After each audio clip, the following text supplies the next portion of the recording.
पर आज रत्नागिरीमध्ये 19,550 कोटी रुपयाचा सेमीकंडक्टरचा जो प्रकल्प होता त्याचा भूमिपूजनाचा कार्यक्रम पार पडला आणि हा कार्यक्रम पार पडत असताना या कार्यक्रमाला विद्यार्थी उपस्थित होते, इंजिनिअरिंग कॉलेजचे, पॉलिटेक्निकचे, ITIचे. याचं कारण की त्यांनाच पुढे भविष्यामध्ये जिथे जॉब मिळणार आहे आणि तिथे थोडं आपण ट्रेनिंगच्या बाबतीमध्ये देखील टाटांबरोबर जो आपला MOU झालेला आहे त्या टाटा स्किल सेंटरचा पुन्हा एकदा MOU या सेमीकंडक्टरच्या कंपनीबरोबर आपण केला आहे आणि याच्यातनं जवळजवळ 30,000 बेरोजगार मुलींना रोजगार मिळणार आहे.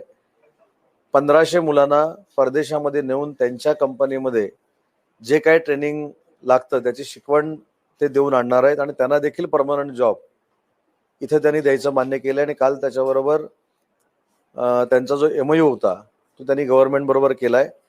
त्याच्यामुळं अनेकांना रोजगाराची संधी या ठिकाणी आता प्राप्त झालेली आहे. 2 महत्त्वाच्या गोष्टी मला पत्रकार परिषदेतनं स्पष्ट करायच्या होत्या. एक म्हणजे वाटतला डिफेन्स क्लस्टरच्या बाबतीमध्ये जो आम्ही निर्णय घेतलेला आहे त्या संदर्भामध्ये मी शेतकऱ्यांचे गैरसमज दूर करतोय. आज तिथं मोजणीला जे गेलेले होते ते मला न सांगता गेलेले होते, ती मोजणी आपण थांबवलेली आहे. तिथल्या शेतकऱ्यांच्या शंकांचं निरसन करून इथे आम्ही प्रकल्प करणार आहोत आणि मिऱ्याच्या बाबतीमध्ये देखील स्पष्ट माझी भूमिका मी 8 दिवसापूर्वीच केलेली आहे. तिथल्या लोकांना जे पाहिजे तेच आम्ही करणार आहोत आणि त्या संदर्भात आज संध्याकाळी काही लोकांना मी भेटणार आहे आणि मिऱ्याच्या संदर्भातला निर्णय देखील मी आजच जाहीर करणार आहे. त्याच्यामुळे या सगळ्या गोष्टीमध्ये बेरोजगारी दूर व्हावी हाच प्रामाणिकपणाचा उद्देश होता आणि त्याचा संकल्प 19,550 कोटीच्या प्रकल्पानं पूर्णत्वाला जातोय. हे माझ्या दृष्टीनं अतिशय महत्त्वाचं आहे आणि अतिशय महत्त्वाची बाब आहे.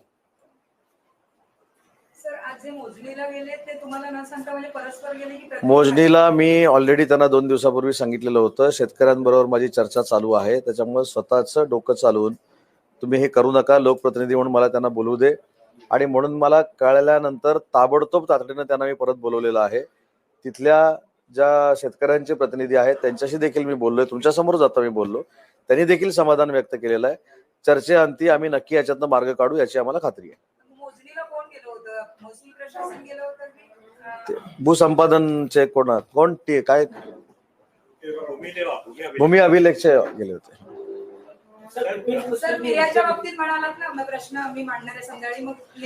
मिऱ्याच्या बाबतीमध्ये परवा मी मिऱ्यावासियांना निमंत्रण दिलं होतं, परंतु त्यांच्या कार्यबाहुल्यामुळे ते येऊ शकले नाहीत. त्याच्यानंतर परवा देखील रेल्वे स्टेशनच्या कार्यक्रमामध्ये मी बाळासाहेब मानेंशी चर्चा केली की तुम्ही याच्यामध्ये लीड केलेलं होतं, आपल्याला लोकांना पाहिजे तेच अपेक्षित करून द्यायचं आहे, लोकांच्या विरोधात जाऊन काही करायचं नाही. तर आज मी त्यांच्याशी काही बोललेलो नाही, ते घाईत असल्यामुळं. आज मी संध्याकाळी त्यांच्याशी बोलेन आणि त्याच्यानंतर जर कोण मिऱ्यावासी भेटायला आले त्यांच्याशी चर्चा करून निर्णय करेन. काही लोकांशी मी चर्चा करतोय, परंतु आज किंवा उद्यामध्ये मिऱ्याचा निर्णय मी फायनल करणार.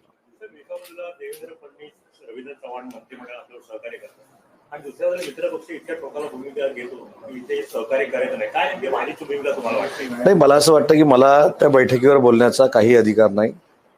भाजपचे नेते त्याच्यामध्ये लक्ष घालतील. परंतु एक जे मी त्याच्यातनं वाचलं ऐकलं की 20 वर्ष अन्याय झाला, भाजप संपवण्याचा प्रयत्न. मी डायरेक्टली इनडायरेक्टली काय माझं त्यांनी नाव घेतलं होतं नाही मला माहित नाही, परंतु त्याचा मला एक खुलासा एवढ्यासाठीच करायचं की काही लोकांचा कदाचित गैरसमज झाला असेल.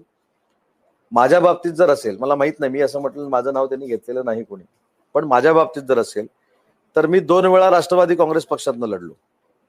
2004ला 2000ला तत्कालीन मला मतदान करणारे हे जनता माझ्यासोबत राहिली, पण मला मदत करणारे आजही उबाठामध्ये आहेत.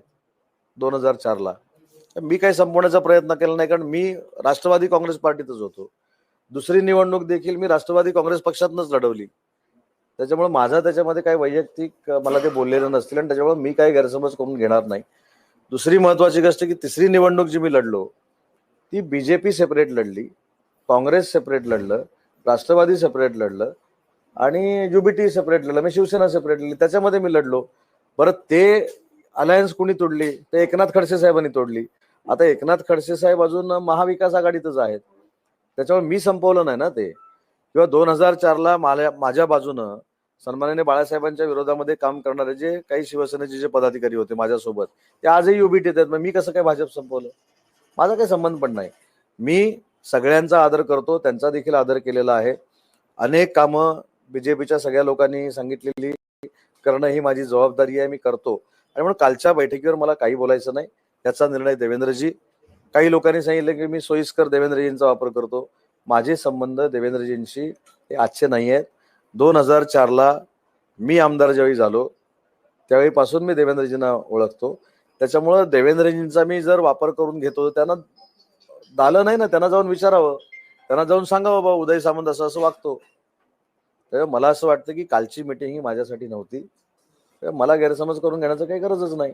सर, असा एक सूर लावला जातो की कोणत्याही परिस्थितीत उदय सामंतांना पाडायचं, लोकांची मतं आहेत आणि म्हणूनच कदाचित भाजपची संमती आहे म्हणून बाळामाने उद्धव ठाकरेंच्या गटात प्रवेश करतात. मला लोकशाहीत कोण कुठं प्रवेश करतो याच्यावर अजिबात चर्चा करायची नाही.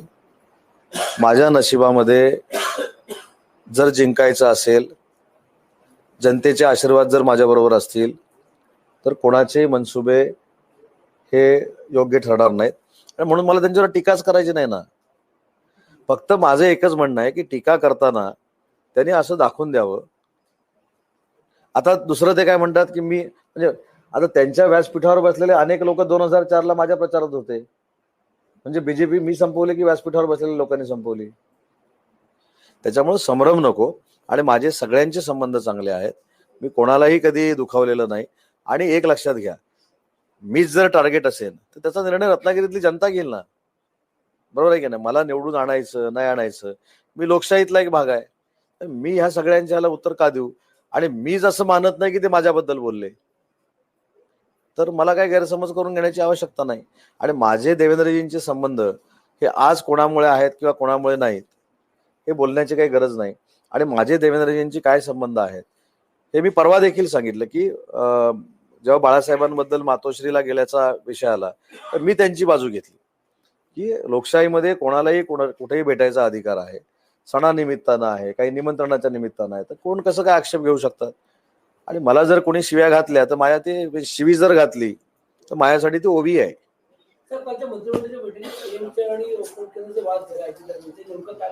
असं तुम्हाला सांगितलं कोणी? बातम्या अशा काही येऊ शकतात.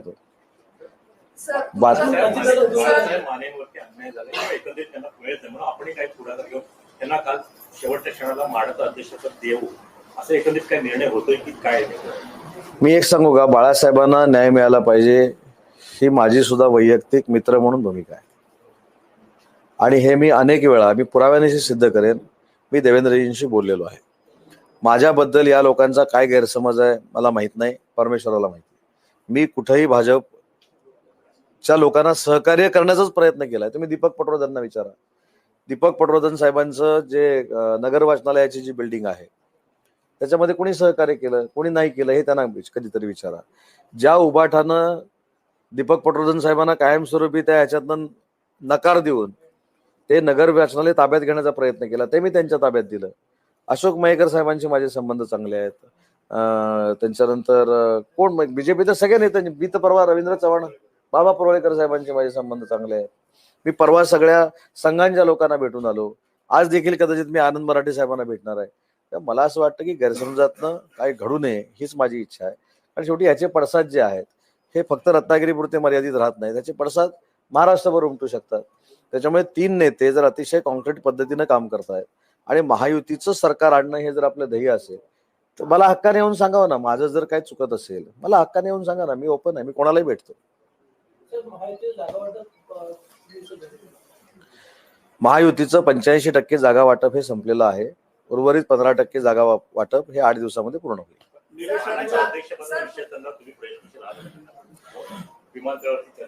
नाही, मी तर सांगतोच ना. मी आज पण पाहिजे तुमच्या समोर फोन लावू शकतो. माझ्याबद्दल त्यांचा काय गैरसमज. बघा, लोकशाहीतल्या ही प्रक्रिया आहे. मी कुणी सांगावं 25 वर्षामध्ये त्यांच्या इव्हन बाळासाहेबांच्या विरोधामध्ये कधी वाईट बोललो. इव्हन बाळासाहेबांनी जे मला काम सांगितलं ते माझं आहे असं काम समजून मी काम करण्याचा प्रयत्न केला. त्याच्यातनं काय गैरसमज झाले असले तर मी त्याला करू काय. पण माझं तर कोणाशीच वाकडं नाही. आणि ज्यांना मला पाडायचं आहे त्यांना शुभेच्छा आहेत. सर तुमच्यापैकी जनता ही तुमचं जनता जनार्दन आहे, जनता ठरवेल तेच तुम्हाला मान्य. मतदार हेच माझे परमेश्वर आहेत. त्याच्यामुळे मला असं वाटतं की माझे सहकारी काही कारणांना जर नाराज झाले असतील, मी त्यांच्याशी बोलेन ना. आणि त्यांना मला पाडायचंच असेल तर कुठं माझं पोट राजकारणावर आहे. त्याच्यामुळे तो काय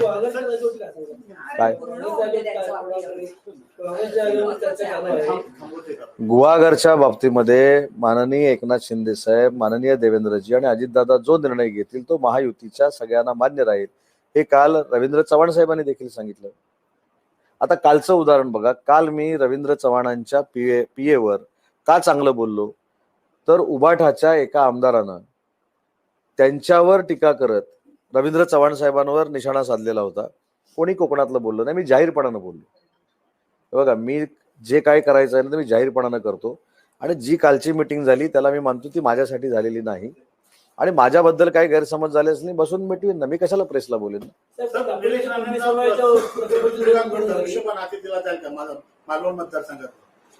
अशा प्रश्नांची उत्तरं मी एका वाक्यात दिलेली आहेत. मला तुम्ही झेपेल असेल प्रश्न विचारा, माझी तब्येत बघा तसे प्रश्न विचारा. उगाच इंटरनॅशनल लेवलचे मला प्रश्न विचारू नका.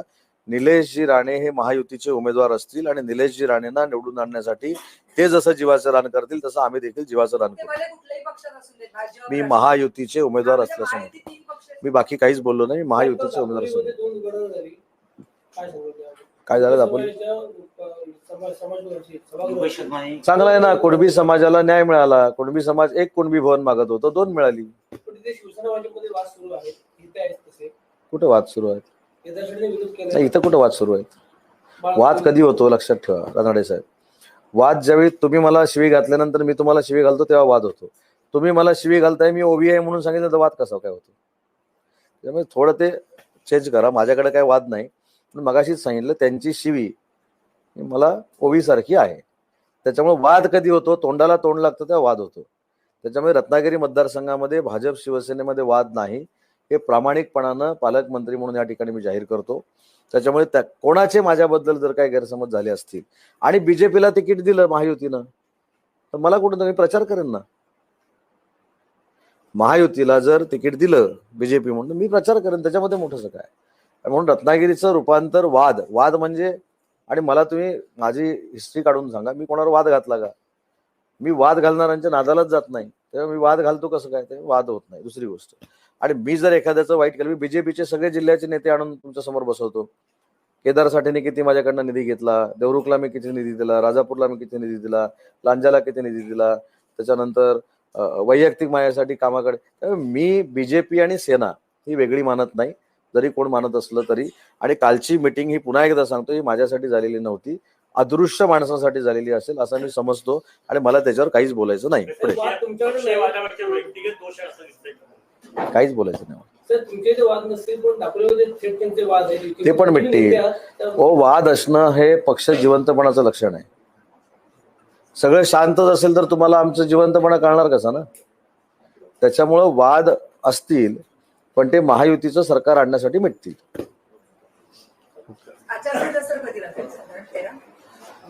मी सध्या तरी उद्योग मंत्री आहे, निवडणूक आयोगाचा अधिकारी नाही. त्याच्यामुळं आचारसंहिता कधी लागेल मला माहिती आहे ना. बरं, अजून एक महत्वाची गोष्ट जी राज्यस्तरावरची आहे. काल उद्योगपती रतन टाटांचं निधन झालं. मागच्या वर्षी त्यांना जो आम्ही पुरस्कार दिला होता उद्योगरत्न पुरस्कार, तो या वर्षीपासून रतन टाटा उद्योगरत्न पुरस्कार आम्ही केलाय.